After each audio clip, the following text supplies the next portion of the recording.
You see, when you really believe that and you keep it front and center, and it's hard, you're juggling so many balls, it's really hard to keep it front and center, but when you do, you realize that people follow you because not what they want what you have, but because they believe what you believe, and it shows. And if you're not doing what you love what you're doing because you know why you're doing it. And people follow you because of that passion, and my job is to help you keep that front and center every day because you forget you're so busy. Keep it front and center on your computers, on your forehead. Maybe paste it on the forehead of your manager. You know, the one that could brighten up a room but just by leaving it. You know the guy? Put it there. So this is why I'm here. Thank you. Bless your heart. So if companies can do that, Apple, Starbucks, and Tom's yesterday, wasn't Blake fabulous? If they can do it, we can do this. You see, pressure and change and all this stuff is such an opportunity to find out what's inside of us. Because when I put pressure on you, all these changes, all this stuff, all these cuts, all these opportunities, when I put pressure on you, what comes out is what's inside you, your character. You reveal your character by how you're reacting to change. And isn't that a great opportunity then to develop a character that's loving and giving and supportive? Wonderful leadership comments. You know that when Willie Nelson makes leadership comments, our country is probably in need. But it's not a partisan statement. Being a good leader is finding a bunch of people going in the same direction and jumping in front of them. That's it. It's having the courage to do it with messages clear, with messages succinct. Do it. You're a leader. We know where we're going to go. People are going to blame and whine and complain. Well, bless your heart. Move on. Let's go. The ultimate of human liberties is the freedom to choose your attitude. It's really a result of psychologists because years ago we made up a stress scale. You know the scale that you take, you add up points for all the things that happen to you? Like a divorce, 73, jail time, 63. And the thing is that stuff will not make you sick. And what happens is that by worrying about this all the time, all you're doing is constantly worried about what's going to go wrong. Like right now, drop your shoulders. See? And so this has made us sick, thinking that it's out there that is going to make us sick. When in fact, divorce might be the very best thing that's ever happened to you. So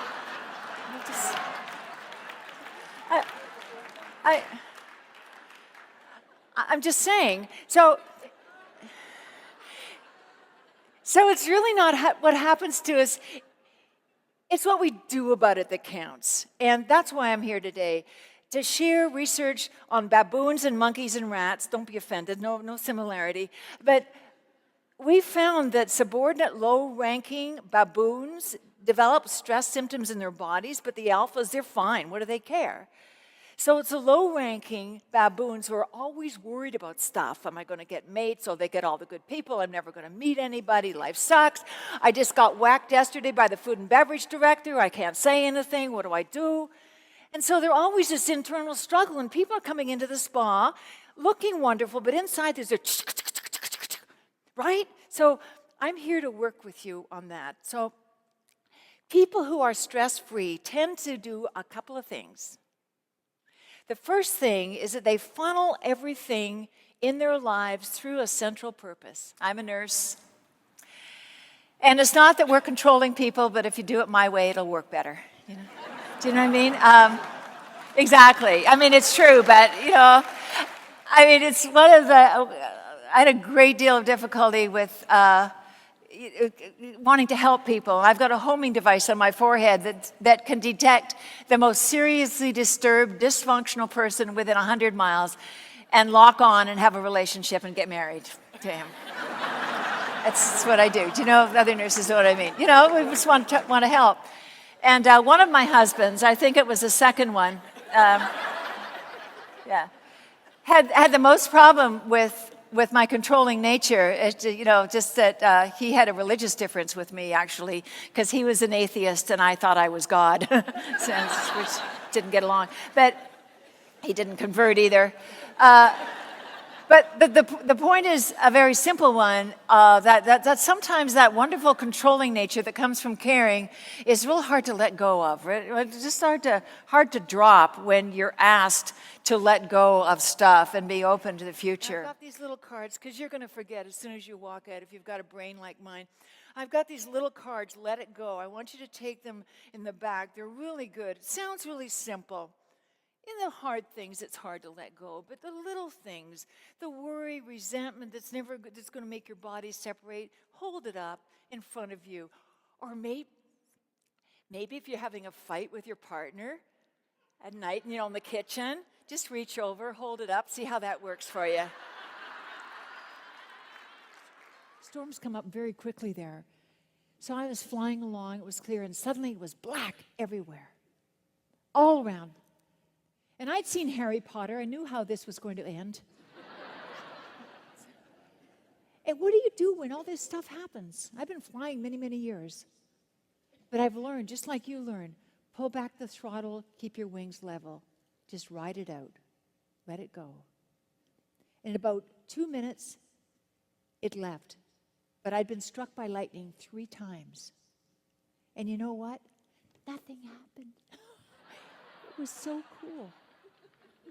I've been avoiding thunderstorms, which for good reason. I've been avoiding things like that. I've been so afraid of lightning. But once you do it, nothing happens.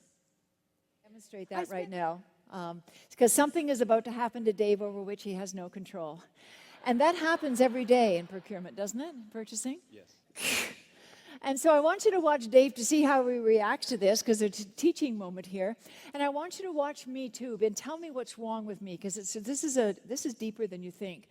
I'm a procurement officer, and I love what I do. I love it. I love the people I work with. I love the vendors. I love the people I report to.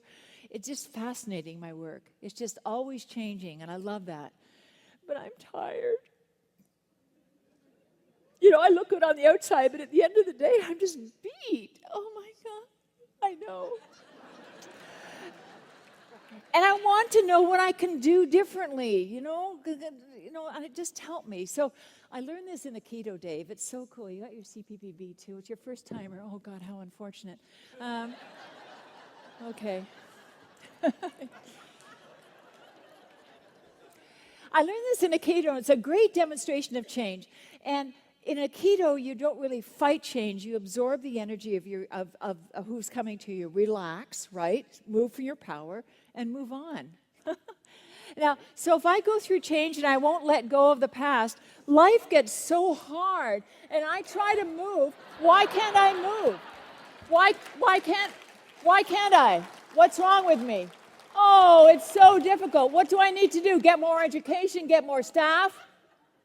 Oh, dump Dave. I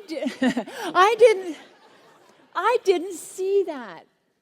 See, I didn't realize. I was always looking to externals to see what I needed to change in my life to make it better. But the issue was with me. I needed to let go of the stuff that didn't work for me, my resentments, the old ways of doing things. And so was my attitude. Now, Dave, this is our teaching moment, so let's not blow it. When I picked you up, if you can share it publicly, what were you thinking?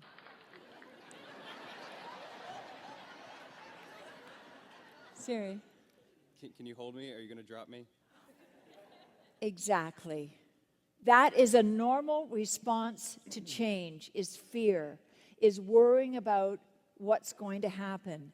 Be very careful if you don't train your brain to bring it back to the present. You're going to start worrying about the future. Am I going to get it all done? What's going to happen to me? Am I going to lose my job? And you lose your energy for the present. It's a matter of training your brain to say, back to the present. Because if you're always worrying about, am I going to drop you, you're going to forget to enjoy the ride in life. Get it? Good job. Woo!